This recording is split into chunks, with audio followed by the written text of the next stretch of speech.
Realmente hoy vamos a hablar del primer arte realmente americano que nace en Estados Unidos, que es el expresionismo abstracto. A mí, antes de hablar del expresionismo abstracto, me gustaría hacer un pequeño recuerdo de lo que estaba ocurriendo en aquellos momentos en los Estados Unidos, porque creo que cuando uno sabe lo que pasa, entiende mejor lo que está pasando. Vamos a ver si lo podemos explicar y vosotros lo podéis entender, que yo creo que sería... Bueno, pues el expresionismo abstracto es, ya digo, el primer arte que nace en los Estados Unidos. Los demás hasta ahora hemos hablado de artes que habían nacido en Europa y que Estados Unidos había tomado, prestado. Ahora va a ser al revés, va a ser Estados Unidos el que genera este arte que luego pasará prestado al resto de Europa. Pues realmente esta es la ciudad de Chicago en los años 1925. Estamos hablando de los felices años 20, con una multitud de gente alrededor del lago de Michigan. Estamos en los momentos que después de la Primera Guerra Mundial se ha generado una euforia por el enriquecimiento de el pueblo americano. Entonces vamos a encontrarnos pues esto, con una especie de alegría colectiva. Aquí vemos a Josephine Baker, que es una de las artistas que va a representar este momento, bailando Charleston en el Folies Bergère de París, porque estos años 20 van a ser, ya no digo no solamente americanos, sino americanos, europeos, van a ser unos 20 años de euforia tras la Primera Guerra Mundial. Bueno, este es el edificio Chrysler que se hizo por primera vez en Nueva York, este gran rascacielos, se fue construido en 1928. Vamos a ver cómo todo ahora es alegría, todo es construcciones maravillosas, todo son fiestas. Esta es Filadelfia en el año 1928, también las coches en las calles, las iluminaciones que han empezado a iluminar las ciudades de manera artificial. Es decir, que una vida que se va a dedicar a, pues eso, a la diversión y a un poco a curarse de lo que ha ocurrido en la Primera Guerra Mundial. Bueno, esto va a traer consigo pues una consecuencia que nadie se esperaba y todo el mundo sabía, que era la Gran Depresión. Después de estos años de gran optimismo, pues va a llegar un momento en el cual van a empezar a quebrar bancos, porque ahora veremos por qué, porque se han generado muchos préstamos, porque la gente invirtió mucho en bolsa, porque la bolsa parecía muy rentable, luego dejó de serlo, porque el consumo no se incrementó y se va a producir una gran depresión. Esto es, por ejemplo, Wall Street, después del día 24 de octubre de 1929, después de que se ha producido ya la primera gran crisis bancaria, y la gente acude a los bancos a recoger sus dividendos. Bueno, sus dividendos y sus ahorros. Bueno, aquí vemos las colas que están detrás de los barcos. Esto es una película que se hizo sobre la Gran Depresión y a mí me gusta sacar fotogramas porque creo que el cine muchas veces cuando lo vemos no nos damos cuenta de lo que estamos viendo, pero si ahora lo miramos por otra vez, nos daremos cuenta de que bien nos cuenta lo que es el New Deal, lo que es la Gran Depresión, quién era Keynes, lo podemos entender todo a través del cine. Bueno, pues, ¿cuáles fueron las causas de esta Gran Depresión? Hemos dicho que la fundamental fue que antes de ella hubo los felices años 20, pero realmente la cosa fue que los Estados Unidos de América en la Primera Guerra Mundial habían exportado muchísimo armamento y muchísimos productos a los países europeos. Habían sido, como si dijéramos, el lugar de producción. Entonces, al final de la guerra, la economía europea está destruida, como está destruida Europa entera, pero sobre todo la economía que está parasitando la americana. Entonces, también se produjo una pérdida de hegemonía muy importante de Inglaterra.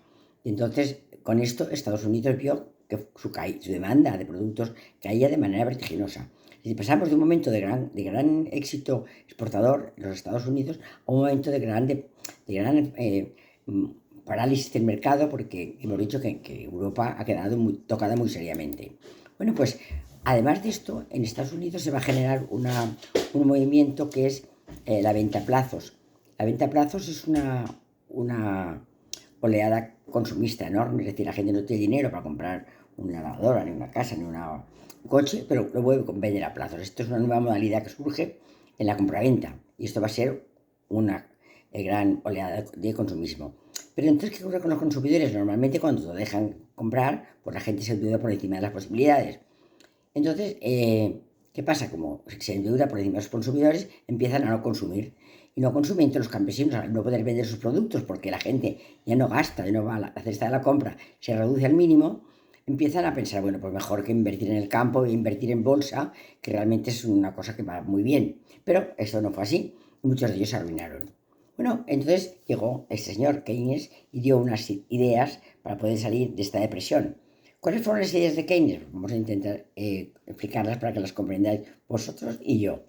La primera idea fue, él dijo, hay tres maneras de parar la crisis, es decir, que recomienda tres formas, es decir, que el Estado debe financiar los gastos, debe incrementar el momento de los gastos, y entonces para fomentar esto, pues habrá que aumentar los impuestos para tener más dinero para gastar.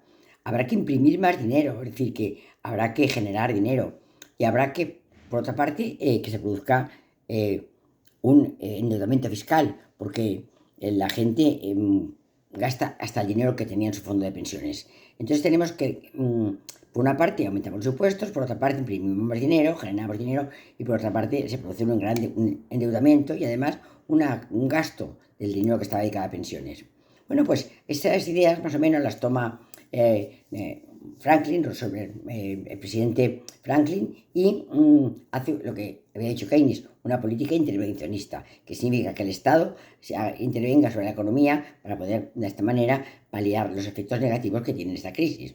Entonces, bueno, pues se pone en marcha esta política inversionista que se llamó New Deal. Entonces yo he entendido que el New Deal es la aplicación de las medidas keynesianas un poco modificadas por Roosevelt para poder sacar a América de la Gran Depresión de los años 20. Bueno, pues Franklin aprueba leyes en el Congreso. La primera es unos fondos asistenciales para desocupados. Se va a pagar el paro. La segunda es unos precios de apoyo a los agricultores. Es decir, se va a incrementar el apoyo, el dinero que se paga a los agricultores para que sigan produciendo comida en los campos. Luego habrá un servicio de trabajo voluntario para desempleados de menos de 25 años. Habrá una serie de trabajos voluntarios que se van a remunerar para gente de menor de 25 años. Se proyectarán, esto es muy importante, grandes obras públicas y a gran escala. Se reorganizará la industria privada. Pero, ¿qué hace todo eso? La consecuencia de esto, ¿cuál debía ser? Debía ser que se incrementara la demanda, que no que la gente se quedara gastándose lo poquito que tiene con su fondo de desocupación, o lo poco que tiene con los trabajos de voluntarios, o que las empresas privadas no se pongan a producir más. Entonces, ¿qué ocurre? Que la gente, en vez de, como tiene miedo, en vez de gastar, ahorra. Y entonces, ¿qué ocurre? La demanda no se incrementa. Entonces, el plan de Franklin fracasa. ¿Por qué? Porque no hay un aumento de la demanda. Aquí tenemos a Roosevelt. Bueno, visto que esto no pasa, pues hay un segundo mandato de Roosevelt y él intenta implementar un segundo New Deal. Entonces hace una ley sobre la vivienda, protección de la vivienda, pone en marcha la seguridad social, que entonces no estaba, crea unos organismos de planificación regional, es decir, que va a pasarle la pelota a cada una de las regiones, va a respaldar a los sindicatos y va a hacer un sistema fiscal más progresivo. De nuevo, otra vez, el plan fracasa. Es que esto tampoco incrementa el gasto. Lo importante es que la gente tenga dinero, que gane dinero y que lo gaste. Y al gastarlo en productos, la industria crece, los puestos de trabajo se incrementan, no los del Estado, sino los de la propia industria. Y si esto no se consigue, pues los planes de intervención estatal van a ser un fracaso. Y va a ser más deuda, más deuda, más deuda. Y esto es lo que va a ocurrir en los dos New Deals de nuestro amigo Roosevelt, basado en las teorías de Keynes. Bueno, pues todo esto se va a apañar de manera un poco grosera con la Segunda Guerra Mundial. También la Segunda Guerra Mundial y otra vez los Estados Unidos van a tener masa de producción. ¿Por qué? Porque van a tener que generar muchos productos para exportar a Europa, para exportar a Europa, que va a empezar a tener otra guerra. Bueno, pues Roosevelt se declara neutral y dice que él no va a intervenir, pero en 1940 Inglaterra, que es siempre la amiga de los americanos, pues se ve amenazada por los alemanes, por Hitler, que la va a invadir. Y entonces Estados Unidos da un préstamo de 50 millones en destructores viejos, perdón, de 50 destructores viejos a las bases navales occidentales para defenderse de la agresión alemana. Además, hace que el Congreso promulgue lo que se llama un préstamo arrendamiento. Esto consistía en que te dejo un dinero para que tú luego me lo devuelvas. Es decir, que este préstamo era de 13.500 millones de dólares en cosas de guerra a Gran Bretaña y otros 9 millones de dólares 9.000 millones de dólares a la Unión Soviética. Es decir, que Esto, en este momento, Roosevelt se va a desdecir. Sí que va a intervenir en la guerra, porque en la guerra se puede intervenir mandando hombres o ayudando económicamente y sobre todo mandando armas. Bueno, pues, pero llega un momento que ya la intervención ya no va a ser solo esto, va a ser ya de presencial. Y esto va a ser cuando Japón entra en la guerra. Bueno, pues las fuerzas japonesas habían invadido Manchuria, China, Indonesia, francesa. Entonces, Roosevelt responde a esta agresión prohibiendo la exportación de chatarra, acero y petróleo a Japón, congelando todos los créditos japoneses en Estados Unidos. Hace unas medidas primero que son económicas, pero ¿qué pasa? Ante esto, Japón no se lo aguanta y entonces lo que hace es pues bombardear la base naval de Pearl Harbor. Y esto es lo que va a ser la entrada de los Estados Unidos definitivamente ya en la Segunda Guerra Mundial. Aquí tenemos el bombardeo de Pearl Harbor y entonces Alemania, Italia se alían con Japón y le declaran la guerra a los Estados Unidos. De esta manera los Estados Unidos ya se ponen en el bando de los franceses y de los que no son aliados de los alemanes. Y esto va a ser el motivo por el cual América entró primero económicamente y en segunda parte va a entrar de manera presencial en la Segunda Guerra Mundial. Aquí tenemos a Hitler en una de sus exhibiciones de poder. Bueno, y aquí tenemos el día 6 de junio, conocido como el día D, cuando las tropas americanas aliadas invaden Normandía. Este día se puede considerar que la Segunda Guerra Mundial ha sido vencida por ayuda de los americanos, aunque luego falta mucho trabajo por hacer, pero es un día muy importante en el devenir de la Segunda Guerra Mundial. Bueno, pues el presidente Harry Truman, a pesar de que ya parece que la guerra está vencida, el 6 de agosto, pues ordena bombardear Hiroshima y el 9 de agosto pues ordena bombardear Nagasaki con las bombas atómicas. Ante esto Japón se rinde el 14 de agosto con casi 200.000 civiles muertos por los ataques nucleares. La primera gran agresión nuclear que se ha producido en la historia del mundo. Aquí tenemos la explosión de la bomba, que me da hasta miedo ponerla. Bueno, todo esto ha pasado que hemos tenido los felices años 20, hemos tenido pues la Gran Depresión, hemos tenido a Keynes, el economista, dando ideas para salir de ella, por la intervención estatal, hemos tenido los dos New Deals, que son al fin y al cabo esto, el Estado interviene, parando a los parados, intentando generar puestos de trabajo con obras, con grandes obras de carreteras, de puentes, para que la gente trabaje, dando subsidios a los desempleados, creando seguridad social, haciendo protección sobre la vivienda. Pero hemos dicho que todo esto no genera lo que se esperaba que generara, que era consumo. Que a la vez el consumo traería consigo aumento de la producción. Esto no pasa y fracasan los dos New Deals. Fracasan, pero viene la Segunda Guerra Mundial, que es la que de alguna manera resuelve el problema económico de los Estados Unidos, porque son ellos los que ya otra vez tienen que ser protagonistas de todo. Con todo este contexto surge el arte de los Estados Unidos. Y digo el arte porque es el primero que nace allí. Es decir, que es el expresionismo abstracto. Es el primer arte absolutamente americano, nacido en tierras americanas. Bueno, pues en los años posteriores a la Segunda Guerra Mundial, un grupo de artistas neoyorquinos formaron el primer movimiento de arte abstracto genuinamente estadounidense, el expresionismo abstracto. Este término fue creado en Berlín y fue asumido por los dos grandes críticos de la época, Harold Rosenberg y Clement Greenberg.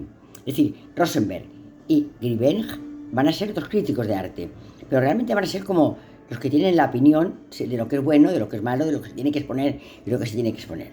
Cuando un crítico de arte, por ejemplo, pues te abre la puerta, pues ya tienes la garantía de que tu obra va a ser aceptada por el mundo. La gente va a comprar lo que estas personas indiquen que es un buen arte.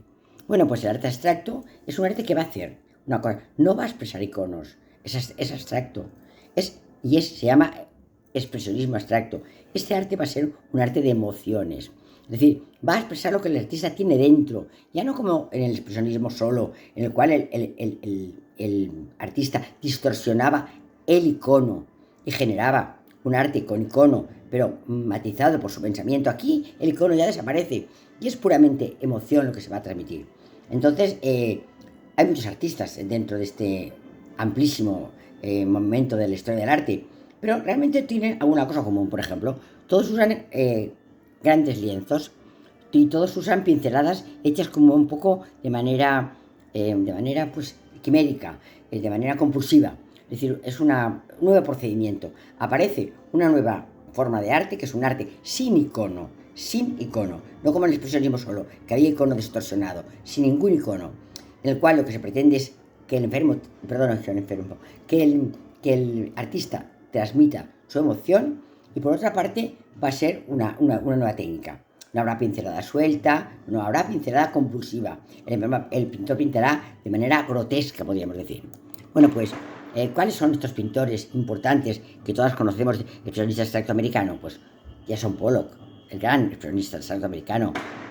Ashine Gorky, el maravilloso, este no era americano, pero yo trabajó en América. Willem de Kooning, que tampoco era americano, pero también trabajó el de las mujeres, Willem de Kooning. Barry Newman, maravilloso Barry Newman. Adolfo Gautier, Mark Rothko, el expresionismo abstracto geométrico, y Robert Motherwell. Todos estos van a ser los grandes artistas del expresionismo abstracto americano, que van de alguna manera a traspasar el foco de atención del arte de París a Nueva York. Ahora van a ser ellos los que generen un arte nuevo que va a ser copiado por el resto de los artistas del mundo. Bueno, pues, ¿qué tipos conocemos de expresionismo abstracto? Uno de ellos es el action painting, es decir, la pintura de acción, de compulsión. Entonces está practicada por Pollock, por Gorky y por de Kooning. Es una pintura que se llama también pintura arrojada o dripping, que consiste en que el pintor va arrojando pintura acompañándose de movimientos físicos bruscos, rodeando el cuadro. El pintor característico, como diríamos, el pintor que es tipo de este ejemplo, es Pollock. Es un pintor de acción y en su proceso creativo implica pues, correr alrededor del lienzo y lanzar chorros o gotas de pintura sobre el lienzo que están fabricando.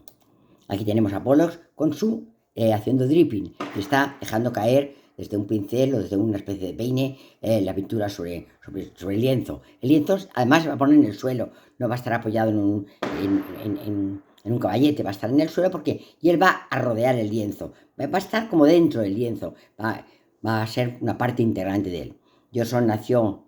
Pollock nació en 1912 y murió en 1956. Esto es una película que hicieron, que ellos recorriendo, que si la podéis pillar, la pilléis, porque realmente cuenta muy bien y además es muy buen actor y explica muy bien cómo la acción, cómo la expresión, cómo el motivo del expresionismo abstracto va a ser expresar emociones. Se ve perfectamente como el artista lo hace de manera fenomenal. Yo os aconsejo que la veáis. Bueno, pues era el hermano más joven de 5 hermanos y sus padres mueren y es adoptado. Entonces la familia eran unos vecinos de la familia suya y creció en Arizona, en California. Se inscribió en la Escuela Preparatoria de Arte, sin embargo no estuvo allí mucho tiempo porque lo expulsaron de ella. Era una persona muy rebelde y lo expulsaron. Durante los primeros años de su vida, Pollock se interesó mucho por la cultura de los pueblos nativos de los Estados Unidos, mientras acompañaba a su padre en los viajes. Hemos dicho que las culturas americanas no hay que olvidarlas. Estaban las culturas de Mesoamérica, los olmecas, los zapotecas, los mixtecas, los mayas, y en el sur teníamos el Chevín de Huatar, la cultura de Carral, la cultura de Paracas. Todas estas culturas han dejado unas formas de pintar y han dejado primero unos restos y luego una costumbre que aún todavía sigue. Y entonces es esto lo que Pollock va a ver, aquellos indios que quedan ahora que siguen utilizando aquellas antiguas técnicas. Esto es la población india que ha ido dejando sus huellas y ha ido dejando, ya han quedado pocos, pero siguen todavía quedando gente que sigue utilizando las maneras de hacer arte de estos pueblos indios, los cheyennes, los kiowa, los osazi, los apache, los mayas, los cherokee, bueno, todos los pueblos que han poblado todos los Estados Unidos de América. Aquí tenemos a los pueblos que han poblado con su aspecto físico característico y su manera de vivir, o bien sedentaria o bien nómada, y cómo van a ser objeto de inspiración de estos pintores. Bueno, pues hay otra cuestión muy importante en la vida de Pollock. Tiene un problema de alcoholismo grandísimo y entonces se somete a una psicoterapia junguiana. Esto quiere decir de Jung. Jung es uno de los discípulos o compañeros de Freud. Entonces va a la clínica del doctor Henderson y allí pues se va a someter a esta terapia. Esta terapia va a basarse en lo que se llaman los arquetipos jungianos, los arquetipos de Jung, que son distintas maneras de ser que Jung ha calificado y que van a ser tan importantes en la vida de Jackson Pollock que él va a expresarlos en sus pinturas. Recientemente algunos historiadores han pensado que lo que tenía Pollock era un desorden bipolar más que un cuadro de alcoholismo. Bueno, pues los arquetipos de Jung eran patrones universales que residían en el inconsciente de todos los seres vivos. Y todos teníamos en nuestro inconsciente un patrón u otro de conducta y que de alguna manera en algún momento se iban a hacerse presentes. Forman parte de las motivaciones de nuestra vida y de la causa de nuestra evolución. Nosotros evolucionamos según dentro de estos arquetipos de Jung. Los arquetipos de Jung son estos 12. El arquetipo del inocente, el amigo, el héroe, el cuidador, el explorador, el rebelde, el amante, el creador, el bufón, el sabio, el mago y el gobernante. Jung pensaba que teníamos predominantemente uno, pero esto no impedía que hubiera una persona que fuese inocente fundamentalmente y un poco amigo, o héroe y un poco cuidador, o explorador y a la vez héroe. Es decir, que podían mezclarse estos arquetipos de Jung. Pero él decía que cada persona tenía una manera de ser y esta manera de ser iba a condicionar su motivación y su conducta. Él los intenta dibujar de esta forma, los distintos arquetipos, el observador, por ejemplo, el rey, el que es una persona trágica, por ejemplo, pues el amor, el que siempre está pensando en el amor, el héroe, el que quiere... pues se expresa con estas 12 imágenes los 12 arquetipos. Y estas imágenes que están aquí, que las ha hecho Jung, van a ser motivo de copia en muchas pinturas de Pollock, que a lo mejor están metidas en el contexto de una obra abstracta, a veces no se perciben, pero van a tener presencia física, pero sobre todo presencia motivacional. Bueno, pues Pollock me firmó un contrato con Peggy Guggenheim, que sí que creyó en él muy pronto, porque Peggy era una gran entendedora de arte en junio de 1943 y le encargó que hiciese una obra mural. Entonces, el crítico Gimberg, que hemos hablado antes de los dos, escribió sobre Pollock. Le echó un vistazo a la obra que le había encargado Peggy Guggenheim y pensé, esto sí que es arte extraordinario. Y supe que Jackson era el pintor más grande que este país había producido. Es decir, Grimberg, uno de los más grandes críticos de arte del mundo, cuando vio la obra mural que había hecho para Peggy Guggenheim, dijo que esto era una obra del mejor artista que había generado Estados Unidos. Aquí tenemos el mural en el cual, y si os fijáis bien, vais a encontrar en él imágenes que recuerdan los arquetipos de Jung, porque hemos dicho que es una pintura de emociones y la emoción está ligada al arquetipo, según Jung.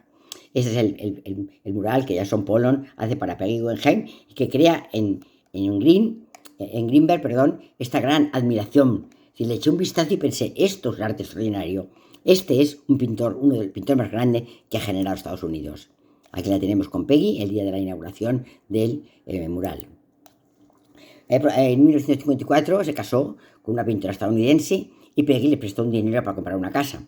Entonces compraron una casa con un gran granero. Y entonces en este granero podía pintar con sus grandes salpicaduras, es decir, se sentía plenamente identificado con el lugar y la forma que le permitía ese lugar pintar.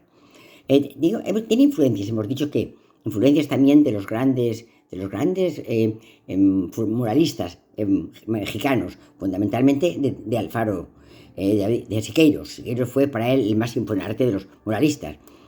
Hacía sus lienzos, ya hemos dicho, acostados sobre el suelo, porque decía que realmente el cuadro no era una obra de arte, era el resultado natural de una necesidad, era una manera de expresar, era un sentimiento que tenía que expresar y lo hacía siempre desde el suelo. Dice, mis pinturas no vienen de un caballete, prefiero fijar el lienzo a una pared o al suelo. Necesito la resistencia de una superficie dura y en el suelo me siento muy tranquilo, me siento más cerca, me siento como parte de la pintura.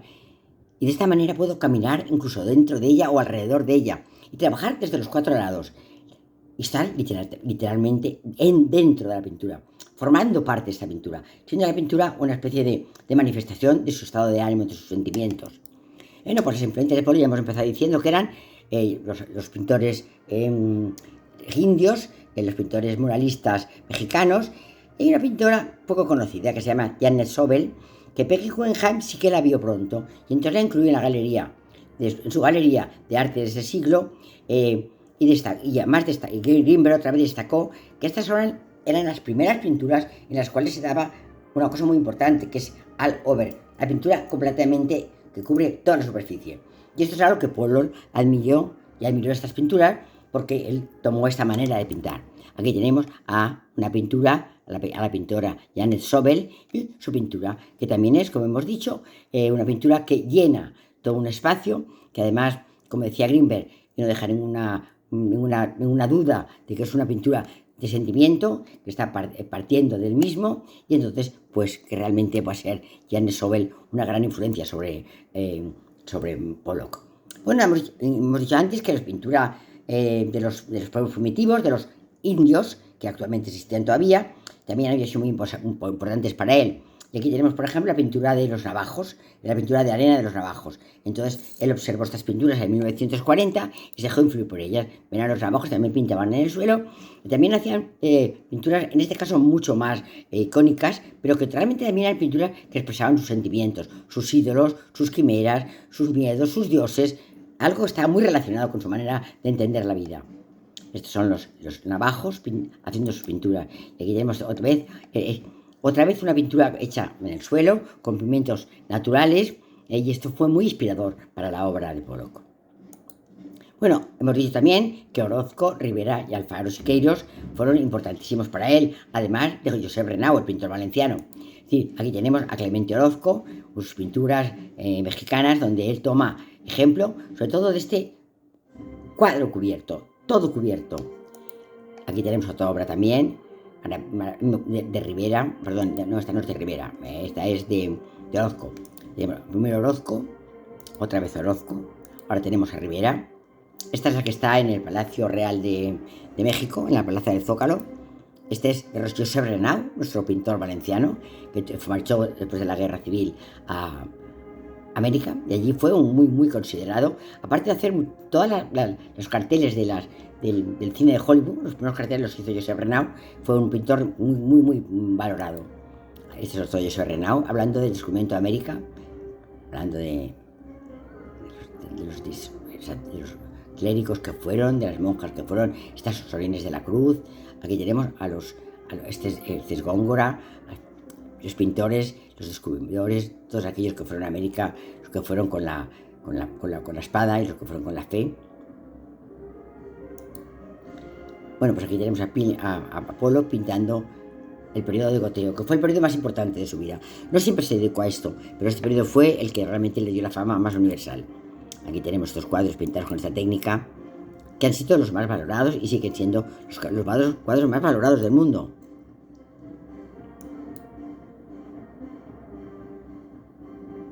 Es una emoción, es un sentimiento, la técnica del goteo.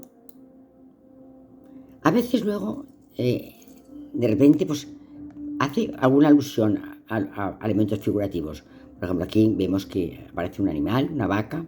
Aquí aparece, por ejemplo, un pájaro. Aquí aparecen las plumas de un indio. Hace una especie. Esto es más expresionista que expresionismo abstracto. Aquí sí que hay icono. Así que en la pintura de John Pollock va a haber este momento del goteo, que digo es el más importante, pero también va a haber estas imágenes donde hay una figuración clara y evidente, que se ve una cara de una mujer, donde claramente se puede ver que esto ya no es abstracto. Como tampoco esto es abstracto, son pinturas figurativas. Esto es un paisaje donde unas mulas arrastran unos carruajes. Esto me recuerda muchísimo a Goya. Es que es muchísimo Goya. Esto es el expresionismo. Y me recuerda a Goya y me recuerda a las películas de ahora, de los hombres de las películas ya olvidé, del espacio. Bueno, pasó un tiempo sin pintar porque estaba mal, y entonces se dedicó a hacer escayolas de gasa, alambre, y con el gran escultor americano Tommy Smith.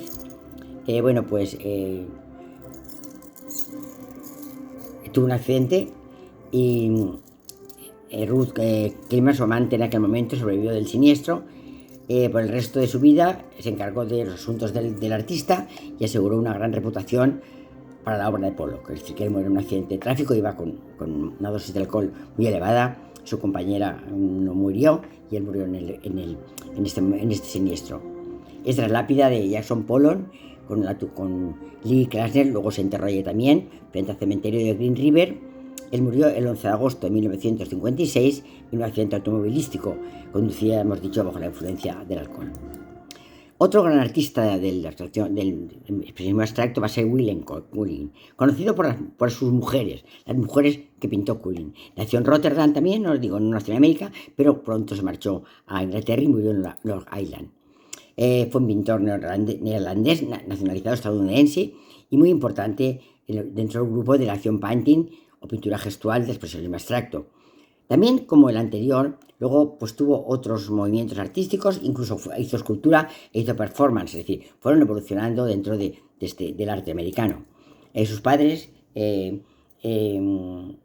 se divorciaron cuando él tenía 5 años y se crió por su madre y el padrastro. Entró como aprendiz en una tienda de decorados y pronto se matriculó en la Academia de Rotterdam de Bellas Artes, donde estudió durante 8 años. Emigró clandestinamente, él solo, a Estados Unidos en 1926 y se dedicó en un principio a pintar casas. Luego se trasladó a un estudio a Manhattan con su gran amigo suyo que era Ashley Gorky. Gorky fue su gran amigo, su amigo al que confió siempre, del que aprendió y al que enseñó. También vivió con el crítico Graham. Es decir, que ya hemos dicho que Gorky fue su amigo íntimo. Empezó a pintar naturalezas muertas que reflejaban la influencia de la escuela de París y luego pues empezó ya más tarde explorando la abstracción usando formas que llamaba bimorfas, en las cuales pues había parte de abstracción y parte de icono. Sus primeras obras fueron muy influidas por Gorky, que ya hemos dicho que fue directamente la persona con quien más cercanía tuvo, pero también le influyeron los pintores españoles Pablo Picasso y Joan Miró. Ay, perdón. Ay, perdonar, me ha ido el... Ay, es que a veces pasan estas cosas. Bueno, pues de Koolen se embarcó en una serie de figuras masculinas bajo la influencia fundamentalmente de Picasso y de Miró, y a los cuales llamó Classic Mal. Entonces luego salió de esto, hizo unas pinturas más alegres, más coloreadas, que llamó Pin Landscape o Elegy. Aquí tenemos las pinturas muy influidas por Gorky. ¿Ves que hemos vuelto? Aquí hay todavía una figuración muy clara, 2 hombres pintados de manera aislada, aunque están juntos. Aquí tenemos un hombre que ya está completamente aislado, detrás de él aparecen esta especie de máscaras. Esta es la forma bimórficas que llama. Aquí tenemos una mujer también planteada con esta forma bimórfica, que luego van a ser muy importantes en la pintura de Koolen. Digo que luego empezó a hacer cosas más alegres, como estos ángeles rosa. Eso ya es mucha más abstracción. Bueno, pues se quedó muy mal de dinero, tuvo una crisis económica muy importante, y entonces pues no tenía dinero para comprar, y entonces se dedicó a hacer obras en blanco y negro. Muestra de ellas son, pues, Luz en agosto, Luz negra en agosto y Viernes negro.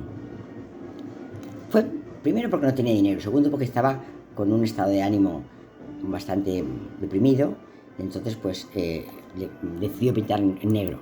Pero pronto salió de esto y volvió otra vez a las pinturas rosas. Y cuando tiene un momento de alegría, se llama Pin Landscape, territorio rosa. Esta es Elegy, otra de sus pinturas. A partir de entonces se convirtió en una figura importantísima de la vanguardia y empezó a hacer obras mucho más complejas. Por ejemplo, tenemos esto ya, que ya es una obra en la cual el icono se ha perdido y aparece pues esto, como una pintura que cubre todo el lienzo, como es esta también. Las mujeres de Koolen, importantísimas las mujeres de Koolen, porque las vais a identificar, y eso es muy importante. Cuando uno tiene un cuadro que puede identificar, da mucha da mucha emoción. Y estamos hablando de pintura de emoción. Pero nosotros no somos los pintores, somos los observadores. Pero mujeres de Kooning. Las mujeres en Kooning van a ser parte muy importante de su obra. Aquí tenemos una de ellas, aquí tenemos otra de ellas con grandes ojos, muy expresivos, grandes ojos muy expresivos, grandes ojos. Los senos siempre al aire libre. Las mujeres de Kooning son muy características. Van perdiendo y ganando icono. Maravillosa, maravillosa mujer de Kooning, con una fuerza extraordinaria, una gran vitalidad. Mujeres de Kooning. Bueno, dejó a las mujeres, por desgracia, pienso yo, y volvió al expresionismo abstracto. Y empezó otra vez a hacer pintura de sentimientos en los cuales el icono ha desaparecido. Gorky fue su maestro, su amigo, su compañero. Era un hombre muy complicado, nunca se adaptó a la vida de Estados Unidos. Él nació en Armenia, tuvo una vida muy difícil, y nunca fue feliz. Fue pintor americano, que se hizo estadounidense, nació en Turquía y emigró a los Estados Unidos, dejando a su madre y a los hijos abandonados en Turquía, más o menos. En Turquía hubo un genocidio, su madre falleció de hambre a causa de este genocidio. Él tuvo siempre un recuerdo muy amargo de esta experiencia. Fue a Estados Unidos y se reencontró con su padre, aunque nunca tuvo con él una vida cercana. A la vez que llegó, se inscribió en la escuela de Providence, pero realmente no hablaba inglés y además era mayor y aislaron sus compañeros. No encontró nunca cobijo de nadie, entonces se marchó a estudiar consiguió, mejor dicho, un trabajo de profesor a tiempo parcial en la Escuela de Diseño de Boston, y allí entre sus alumnos estuvo Amal Rothko, porque ha sido un grandísimo pintor, pero quizá un grandísimo pintor que le faltó alegría de vivir. Bueno, pues hay una influencia extraordinaria de Cézanne en la obra de Gorky. Es decir, en este periodo, por ejemplo, hay dos pinturas, paisaje al estilo de Cézanne y paisaje en Stained Island, que tienen clarísimamente el influjo del pintor francés. Aquí lo tenemos, por ejemplo, que no tenemos duda de que Cézanne, el precubismo, cercano a Picasso, está aquí en la obra de Gorky. Igual que lo está aquí, la obra de Gorky, cézanniano completamente, cézanniano. Es que realmente Cézanne es muy grande, va a influir muchos años en muchos pintores. Su influencia de Picasso, también grande, esto es su época cubista, que también viene de Cézanne. Cézanne y Picasso hacen de Gorky un cubista. Bueno, pues ya decimos que... Y luego pasará a ser surrealista, es decir, va a ser cézanniano, va a ser cubista, va a ser surrealista. Hay una obra que se llama Noche, Enigma y Nostalgia, en la cual el surrealismo es muy evidente. Sus mujeres son también cubistas ahora, cubistas. Y esta es la gran obra surrealista de Gorky, Noche, Enigma y Nostalgia. Es un pintor que ha pasado de tener la influencia de Gauguin a tener la influencia de Picasso, a hacer pintura surrealista y a ser maestro de grandes pintores y gran amigo de de Kooning. Bueno, pues a partir de 1946, la época cubista va a dar lugar a figuras ya amenazantes, distorsionadas, que quieren manifestar la angustia que él siempre ha tenido, que entonces va a manifestar. Es decir, su obra no alcanzó estabilidad financiera, pero sí que tuvo reconocimiento.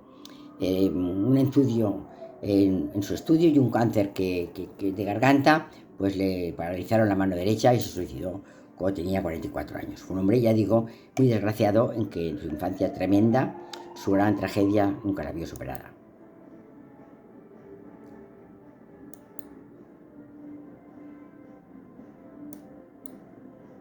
Maravillosa la obra de Gorky.